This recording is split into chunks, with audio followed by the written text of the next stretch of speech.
blessing to be together here in the sanctuary, out in the parking lot, and in our homes. Wherever we are, worship unites us with one another and with our risen Lord. Jane will be playing 2 verses of 2 hymns this morning. The first is the hymn of the day, number 131, for those of you in the parking lot and at home, number 131. The second is the closing hymn, number 151, and that one is in your bulletins for those of you in the sanctuary. We're going to sing those 2 verses. It's the first and last hymn, or first and last verse of hymn number 151. Please don't remove your masks, but do sing. Thank you to those of you who provided flowers for the sanctuary. It looks beautiful in here this morning.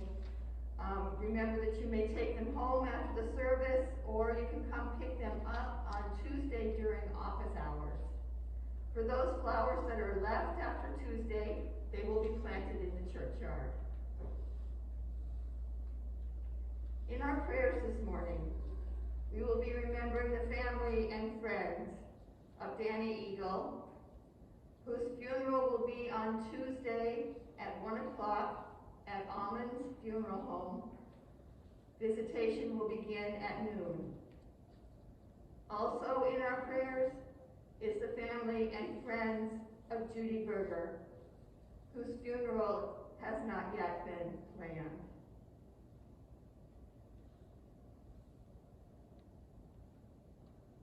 I think you all know the CDC guidelines and the communion distribution, so I think that we will begin. In the name of the Father, and of the Son, and of the Holy Spirit. Amen. Christ is risen. Christ is risen indeed. Alleluia. The grace of our Lord Jesus Christ, the love of God, and the communion of the Holy Spirit be with you all. I invite you to follow along as I lead in the prayer of the day. O God, you gave your only Son to suffer death on the cross for our redemption. And by his glorious resurrection, you delivered us from the power of death. Make us die every day to sin, that we may live with him forever in the joy of the resurrection. Through your Son, Jesus Christ our Lord, who lives and reigns with you and the Holy Spirit, one God, now and forever. Amen. A reading from the 10th chapter of Acts. Peter began to speak to the people. I truly understand that God shows no partiality, but in every nation, anyone who fears him and does what is right is acceptable to him. You know the message he sent to the people of Israel, preaching peace by Jesus Christ. He is Lord of all. That message spread throughout Judea, beginning in Galilee, after the baptism that John announced. How God anointed Jesus of Nazareth with the Holy Spirit and with power. How he went about doing good and healing all who were oppressed by the devil, for God was with him. We are witnesses to all that he did, both in Judea and in Jerusalem. They put him to death by hanging him on a tree, but God raised him on the 3rd day and allowed him to appear, not to all the people, but to us who were chosen by God as witnesses, and who ate and drank with him after he rose from the dead.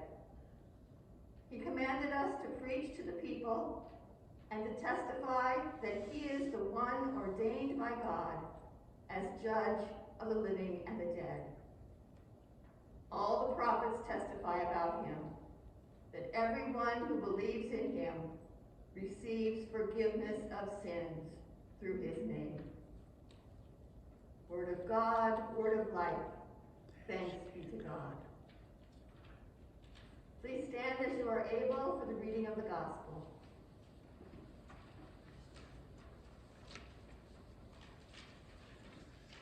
The Holy Gospel according to St. Mark, the 16th chapter.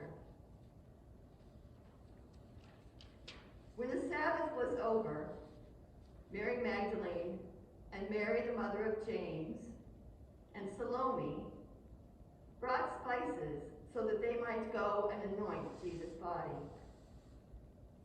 And very early on the first day of the week, when the sun was risen, they went to the tomb. They had been saying to one another, "Who will roll away the stone for us from the entrance to the tomb?" When they looked up, they saw that the stone, which was very large, had already been rolled back. As they entered the tomb, they saw a young man, dressed in a white robe, sitting on the right side, and they were alarmed. But he said to them, "Do not be alarmed. You are looking for Jesus of Nazareth, who was crucified. He has been raised. He is not here. Look, there's the place they laid him. But go, tell the disciples and Peter that he is going ahead of you to Galilee. There you will see him, just as he told you." So they went out and fled from the tomb, for terror and amazement had seized them, and they said nothing to anyone, for they were afraid. The Gospel of the Lord. You may be seated.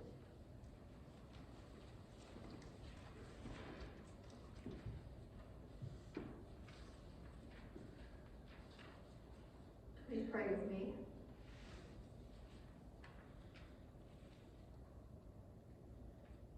Dear Lord Jesus, today we celebrate that you rose from the dead.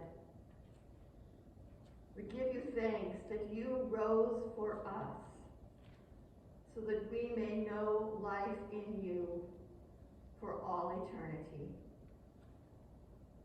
Empower us with your love to go and tell.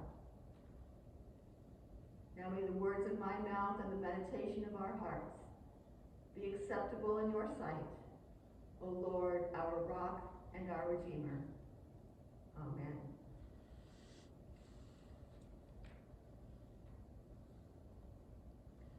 They said nothing to anyone, for they were afraid.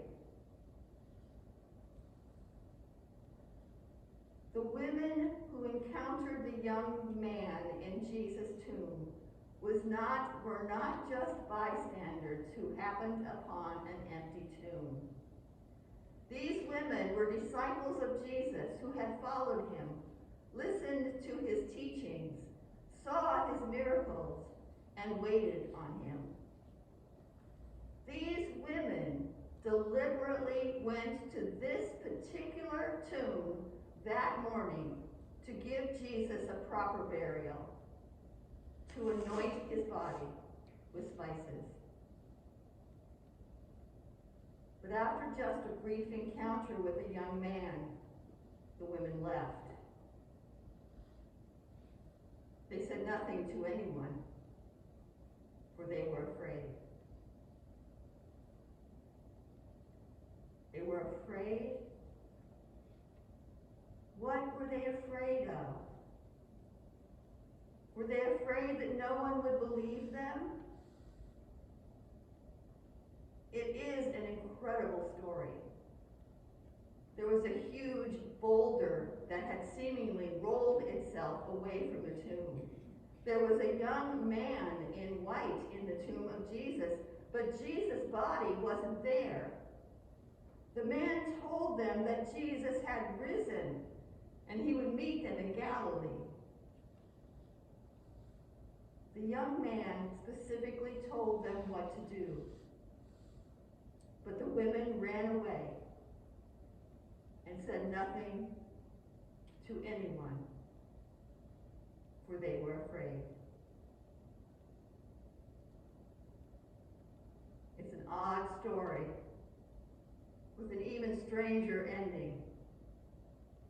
This Easter story in the Gospel of Mark ends, they said nothing to anyone.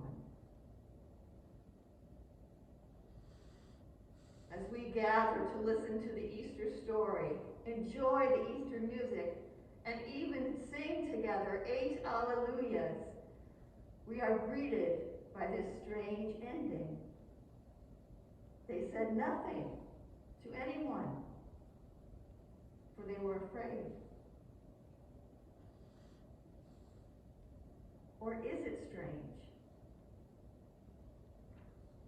When was the last time you said something to someone? In other words, talked about your faith. When was the last time you prayed with someone?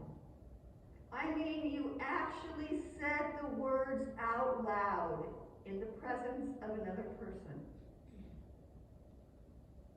When was the last time you declared Jesus' resurrection? Jesus' love for the world in your actions? They said nothing to anyone, for they were afraid. That ending isn't so unusual after all. The women told no one their story, and unfortunately they are in good company. We don't always tell our story of faith when the opportunity arises. But someone had to. The writer of the Gospel of Mark told the story. Through his writings, Mark had been telling generations of people about the resurrection. He has been sharing his faith, his story, with the telling of Jesus' ministry, death, and resurrection. He told his contemporaries, and through his writings, has been telling people for generations. The women said nothing to anyone, for they were afraid. Someone had to tell. Mark was one of the first. In fact, Mark's gospel was the first of the gospels to be written. Mark told, as did many others. Someone had to tell the story. Over 2,000 years have passed, and we know the story. Someone told the story of Jesus' life, death, and resurrection. Someone brought us to Easter worship on Easter morning. Someone read the stories of the Bible to us. Someone was not afraid and shared their story with you.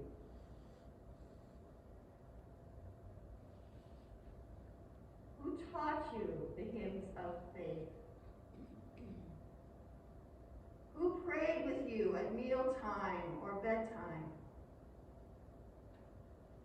Who took the time to read or tell the stories of the Bible to you? Who told you about Jesus, his healings, his feedings, teachings, and miracles? Who told you about Jesus rising from the dead? Who told you about Jesus preparing a place for you in heaven? Who showed you how to love others in the world with your deeds and actions. The women said nothing to anyone, but someone told you the story. Who told you?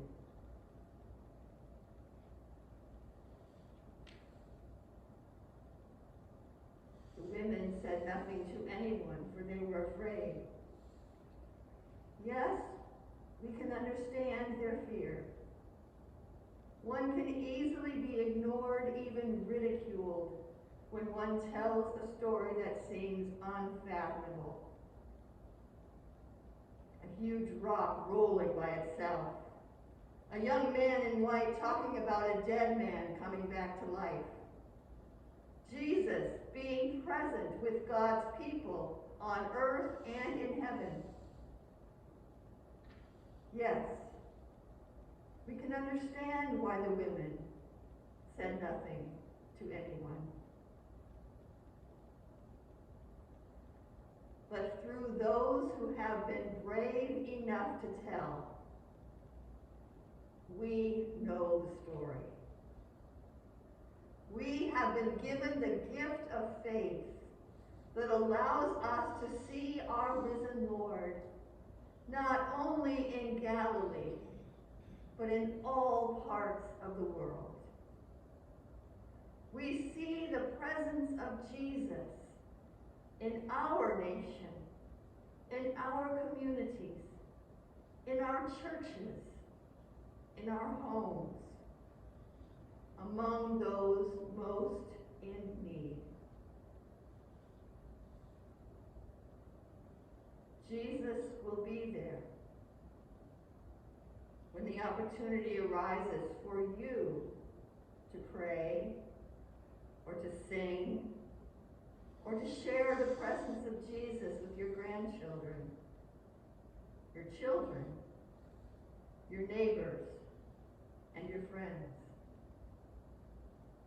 Jesus has gone ahead to prepare a place with him in heaven when your time comes to see the Lord face to face.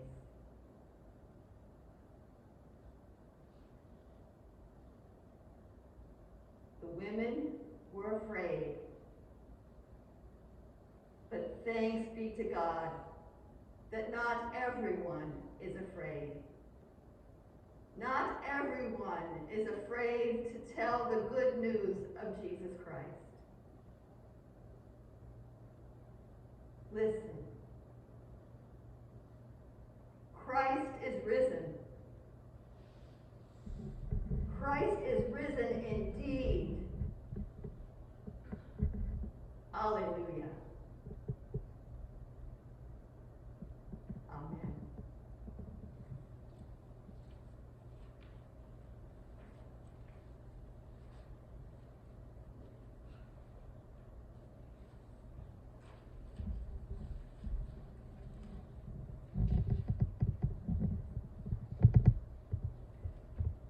For those of you in the parking lot and in your homes, hymn number 131.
offer the prayers of intercession.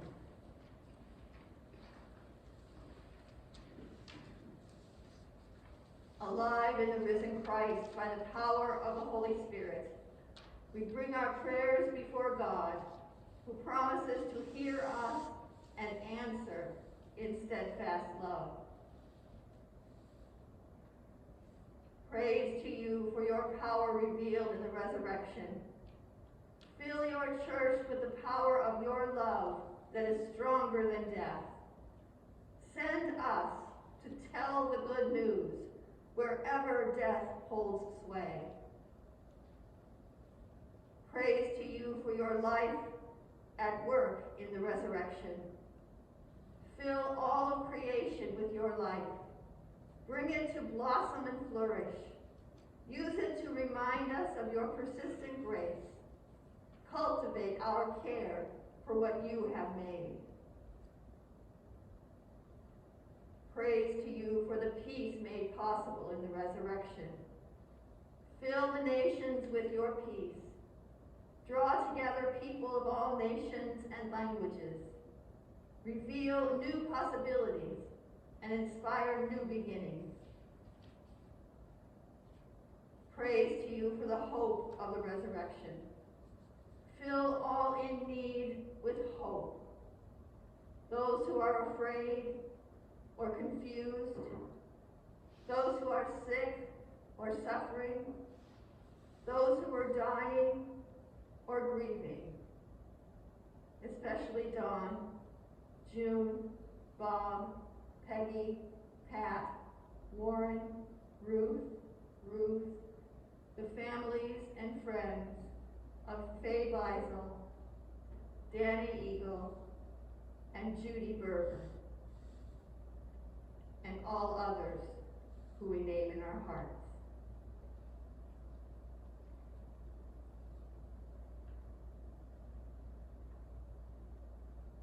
Assure them of your promises. Praise to you for the joy of your resurrection. Fill this assembly with joy as we are called your beloved in baptism. Multiply that joy so that we share it at home, at work, and in our community. Praise to you for the gift of life. Celebrate with all whose birthdays are this week. Ruth, Richard, Lori, Sean, Myra, and Dee. Fill them with your joy. Praise to you for your faithfulness revealed in the resurrection. Fill us with trust that we join with all who have gone before us in proclaiming your mercy endures forever. In the hope of new life in Christ, we raise our prayers to you, trusting in your never-ending goodness and mercy, through Jesus Christ our Lord. Amen.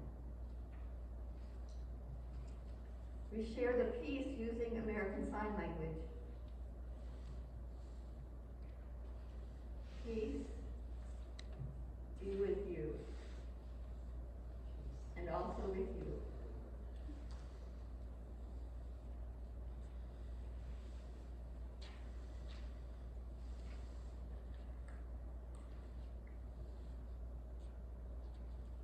You may be seated. And this would be a good time for you to take your elements out of the Ziploc bag.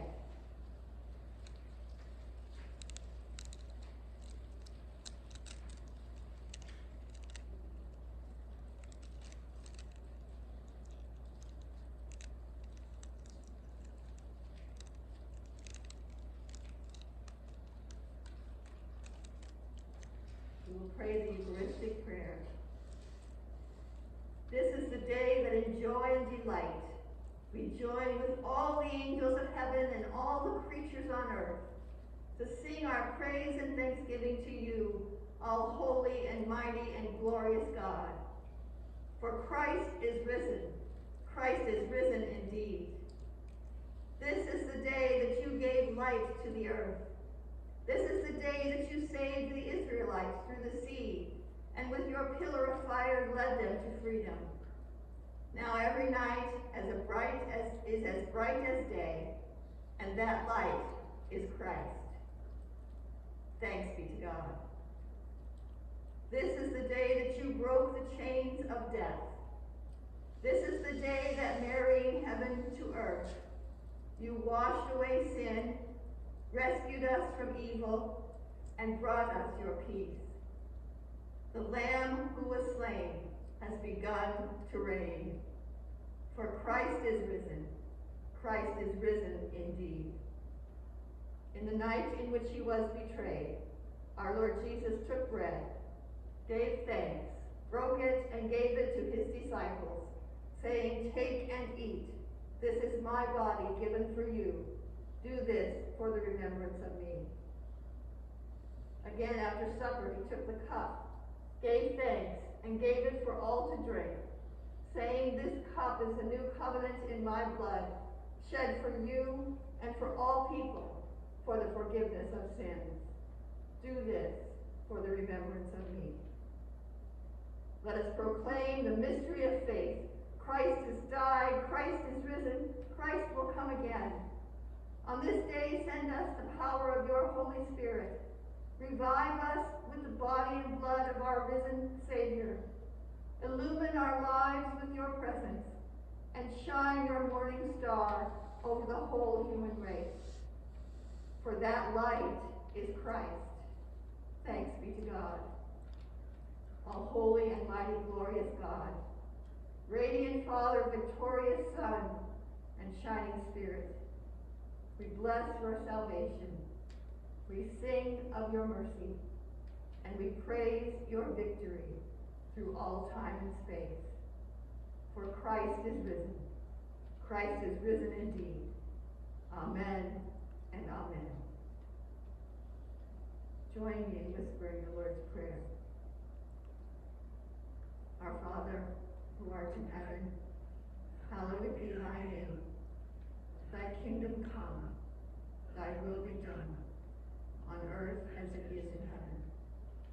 Give us this day our daily bread, and forgive us our trespasses, as we forgive those who trespass against us.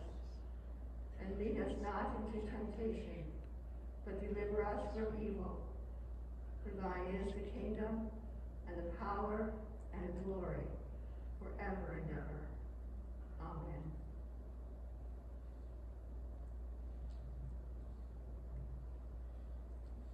The body of Christ given for you. Take and eat.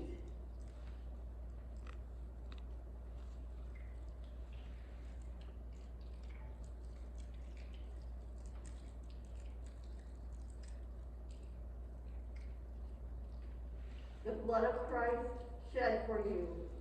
Take and drink.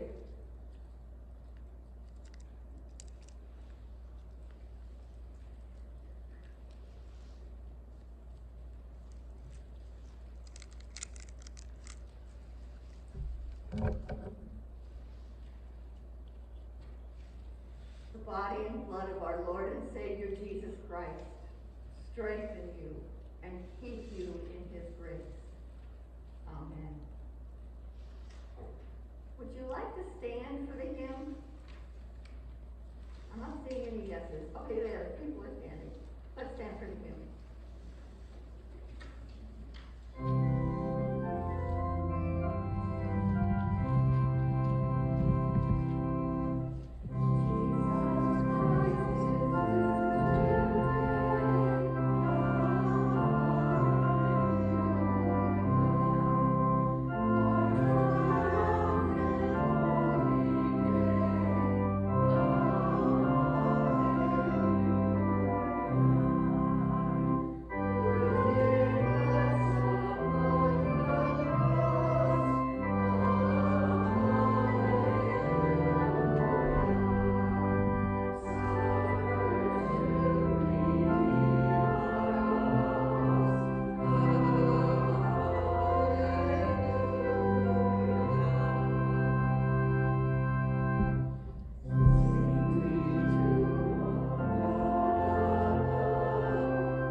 now and forever. Amen. Hallelujah. Christ is risen indeed. Hallelujah. Go in peace. Share the good news.